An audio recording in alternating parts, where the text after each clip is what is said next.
Hello అండి, welcome to our channel lucky home style cooking. ఈరోజు మన వీడియో వచ్చేసి బొంబాయి రవ్వతో గారెలు అయితే చేశాను. ఈ బొంబాయి రవ్వతో ఉప్మా చేసి పెట్టినట్లయితే చాలామంది ఇష్టపడరండి. అదే రవ్వతో ఇలా గారెలు వేసి పెట్టినట్లయితే చాలా ఇష్టంగా అయితే తినేస్తారు. టేస్ట్ కూడా అదిరిపోతుంది. మరి ముందుగా ప్రాసెస్లోకి అయితే వెళ్ళిపోదాం. ఒక గిన్నె అయితే తీసుకుని ఆ గిన్నెలోకి 1 కప్పు వరకు బొంబాయి రవ్వ అయితే వేస్తున్నాను. అంటే ఉప్మా రవ్వ అండి, సూజీ అంటారు కదా అది.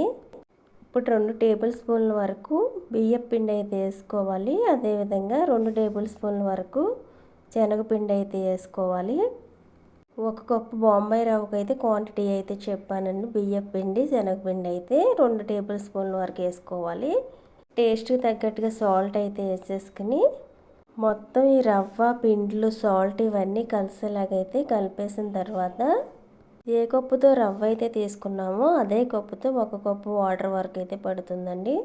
చూసుకుంటూ అయితే కలుపుకోవాలి. నాకైతే కరెక్ట్గా 1 కప్పు వాటర్ అయితే పట్టింది. ముందు సగం వాటర్ వరకు పోసి మరలా మిగిలిన వాటర్ అయితే పోసేస్తున్నాను. ఇప్పుడైతే ఇలా 1 కప్పు వాటర్ పోసేసిన తర్వాత ఒకసారి అయితే బాగా కలపాలి. లూజ్ అయిందని అనుకోకండి, రవ్వ అయితే వాటర్ని పీల్చేస్తుంది. మనం ఇందులో ఉప్మా రవ్వ వేసాం కాబట్టి వాటర్ అయితే పీల్చేస్తుంది. ఒకసారి బాగా కలిపేసి మూత అయితే పెట్టేసి 10 నిమిషాలు నానబెట్టాలి. 10 నిమిషాలు రవ్వ నానిన తర్వాత ఈ పిండి గట్టిపడిపోతుందండి. రవ్వ వాటర్ని అబ్జర్వ్ చేసేస్తుంది. చూడండి, ఇలా కలిపేసిన తర్వాత మూత పెట్టేసి నానబెట్టేస్తున్నాను. 10 నిమిషాల తర్వాత అయితే చూపిస్తున్నాను. ఉప్మా రవ్వ నానిన తర్వాత పిండి అయితే ఈ విధంగా గట్టిపడిపోయింది. ఇప్పుడైతే ఒకసారి కలిపేసి ఇందులోకి ఉల్లిపాయ ముక్కలు, పచ్చిమిర్చి, అల్లం, కొత్తిమీర ఇవన్నీ సన్నగా తరిగి అయితే వేసుకోవాలి. ఇలా ఉల్లిపాయ, పచ్చిమిర్చి, కొత్తిమీర, అల్లం వేసుకోవడం వల్ల టేస్ట్ అయితే చాలా బాగుంటుందండి. ఇప్పుడు మనం వేసే రవ్వ గారెలు కాబట్టి ఇందులోకి అయితే వంట సోడా అయితే వేసుకోవాలండి. 1 పావు టీ స్పూన్ వరకు వంట సోడా అయితే వేసుకోవాలి. వేసిన తర్వాత మొత్తం కలిసేట్టుగా అయితే కలిపేయాలి. ఇలా మొత్తం పిండి, ఉల్లిపాయ ముక్కలు ఇవన్నీ కలిసేట్టుగా అయితే కలిపేసి గారెలను అయితే ఒత్తుకుని వేసేసుకోవడమే. చేతితో కానీ, కవర్తో కానీ, క్లాత్తో కానీ మనకు నచ్చినట్లుగా అయితే వేసేసుకోవడమే. ఇప్పుడు స్టవ్ ఆన్ చేసి డీప్ ఫ్రై సరిపడా ఆయిల్ అయితే పెట్టేయాలి.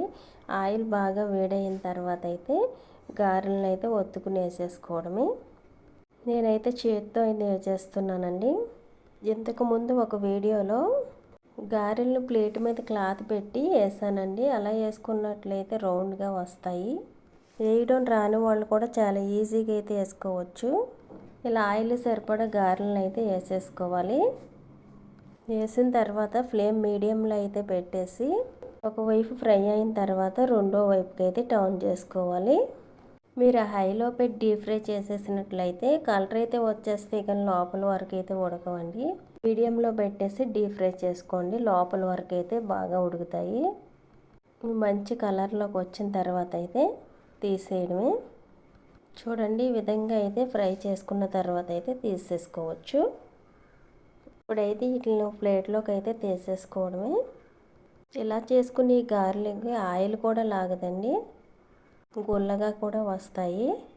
తీసేసిన తర్వాత మిగిలిన పిండిని కూడా ఇలా గారెల కింద ఒత్తుకుని వేసేసుకోవడమే. మంచి కలర్లో ఫ్రై అయిన తర్వాత తీసేయడమే. గారెలు తినాలనిపించినప్పుడు మార్నింగ్ మనకి టిఫిన్ చేసుకోవడానికి పిండిలు ఏమీ లేనప్పుడు ఉప్మా రవ్వలు ఉంటే ఉప్మా అయితే చేసేస్తాం కదండి, ఈజీగా అయిపోతుందని. కానీ ఇంట్లో అందరూ ఉప్మా అయితే తినరు. ఇలా అదే రవ్వతో ఇలా గారెలు వేసి పెట్టినట్లయితే చాలా ఇష్టంగా అయితే తినేస్తారు, పిల్లల నుంచి పెద్దల వరకు. ఈ గారెలు వచ్చేసి ఆయిల్ కూడా పీల్చవండి, గుల్లగా కూడా వస్తాయి. చూడండి, గారెని అయితే తుంచి చూపిస్తున్నాను. లోపల వరకు ఉడికి గుల్లగా కూడా చాలా బాగున్నాయి. ఈ గారెలకి ఏ చట్నీ అయినా సర్వ్ చేసుకుని తినేవచ్చు. పప్పులతో పని లేని రవ్వ గారెల రెసిపీ మీకు నచ్చినట్లయితే మరెన్నో ఈజీ రెసిపీని చూడడం కోసం సబ్స్క్రైబ్ చేసుకోండి.